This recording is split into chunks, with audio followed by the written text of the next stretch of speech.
what's up YouTube? It's Dominic from the Primetime Treasure eBay store and YouTube channel, doing another video with you tonight on the topic of negotiation. As I've explained before in my other negotiation videos, this is such a critical topic to success on eBay and other online selling platforms. You need to know how to do it right. And one of the situations that's going to occur along the way, if you're selling a group of items together on one listing, is you will eventually get someone who contacts you as a prospective buyer who wants you to break up your set. They want you to break up your lot and just sell them the one item that they're interested in from your set. Now, there might be a situation where it makes financial sense for you to do it, but my experience with this is that as a general rule of thumb, it doesn't make sense to do. There's several reasons for that. Typically, the reason why you are lotting items together and putting them up as a group is because individually they're not worth a lot of money, but when you put them together as a set, you've added value for the customer and you've made it more worthwhile. Now, there might be a particular customer who doesn't want the group, they just want one, but by and large, there are going to be buyers who are going to be attracted to the fact that you have multiple items together that they could purchase. So eventually, you should be able to sell it as a lot. Now, the other thing is when you put items together as a lot, the advantage to doing that is that now you only have one listing as opposed to 2 or 3 or 4, depending on how many items there are, and you only have to take care of the shipping once, and that saves you a lot of time and the packing and the handling and all that stuff, rather than paying 2 separate shipping fees and taking the time to process 2 separate orders. That's ultimately going to give you more money in your pocket as opposed to having to pay for all these different shipping fees. So let me give you an example of something that happened with me and how the whole transaction went down and how you kind of work this. So this is something that I'm going to pack up in just a few moments to ship out. These are 2 license plates from the state of Pennsylvania. This is the first one. This says 1975, 1976. It's a bicentennial plate. The other one is a plate that says 1970 on it from Pennsylvania. Now, it's actually from 1965. That's when these plates were originally made. But it has a 1970 sticker on it because the person just kept renewing it and they just kept putting a sticker on top of it. So individually, these particular plates won't sell for a lot of money. So, you know, probably less than, I mean, remember from looking it up, they're going to be less than $10 each if you sell them. But so what I did is I lotted them together and put both of them up for $17.99. You know, and I'm perfectly willing to negotiate if someone makes a reasonable offer on it. But what happened is somebody contacted me and the person said that he just wanted this plate. This particular collector of license plates is collecting license plates from the year 1965.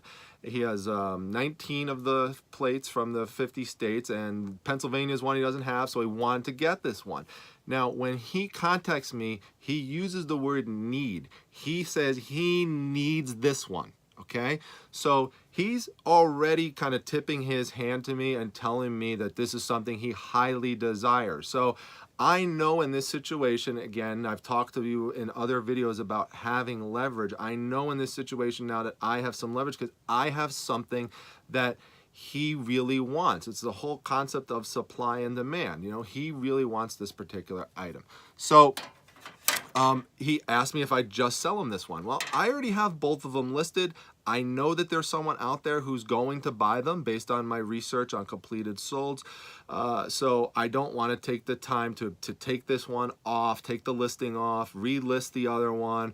You know, it won't take a huge amount of time in this particular case, but it's something I just don't want to do. Time is money, and you know, I don't want to waste my time doing that. So what I wrote him back was, I'm sorry, but these are sold as a lot only. Now, I knew quote unquote new. I mean, there's always a chance that someone's not going to do what I said I'm going to say, but I had a very strong feeling that this person was going to still write back and submit an offer. And that's exactly what happened. The person offered me $10 for both of the plates. Now, $10 for both of the plates is under market value. So what I did was I just submitted a counter offer, and I said, I'll tell you what, I'll sell both of them to you for $13.99. That's meeting in the middle.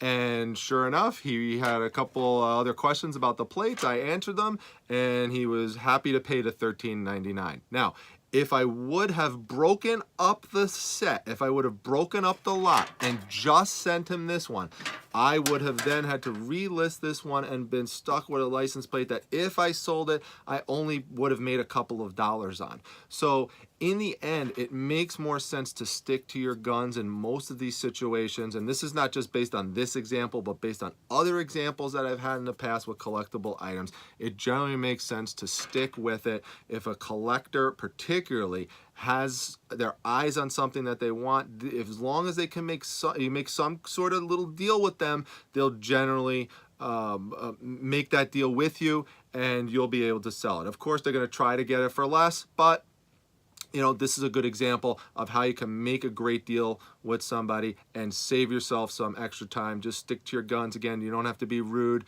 you know, be nice, respectful. But again, this situation, these are going to go right now. Pack up together, one cost of goods for one cost for shipping, and one time I have to spend packing it. Not going to take a ton of time to pack, but again, save myself a ton of time and made more money in the end. Again, not a ton of money. This is just a basic example because it's something that happened recently, but in other situations where there's more dollars at stake, again, it could make a lot more sense to you just to keep the items together as a lot as opposed to breaking them up. So if you found this video helpful to improving negotiations going forwards, and I have had some comments below on people who have used some of my negotiation strategies, who have had success with them and have used them and have applied them, please let me know that. Drop a comment down below if that's happened to you and you had success with applying one of these approaches. Also, make sure you hit the like button, subscribe to the Primetime Treasure YouTube channel. Just hit that treasure chest right there and you'll be subscribed and notified when other videos come up. Make sure that you check out some of the other videos, and please make sure you stop by the Primetime Treasure eBay store and the Facebook group that I just recently started. It's called the Reselling Resource Center. The link is down below in the description section. You could also just type that in on Facebook. Again, Reselling Resource Center, and you'll be able to join our new group. We have lots of members, lots of informative posts that are up there already.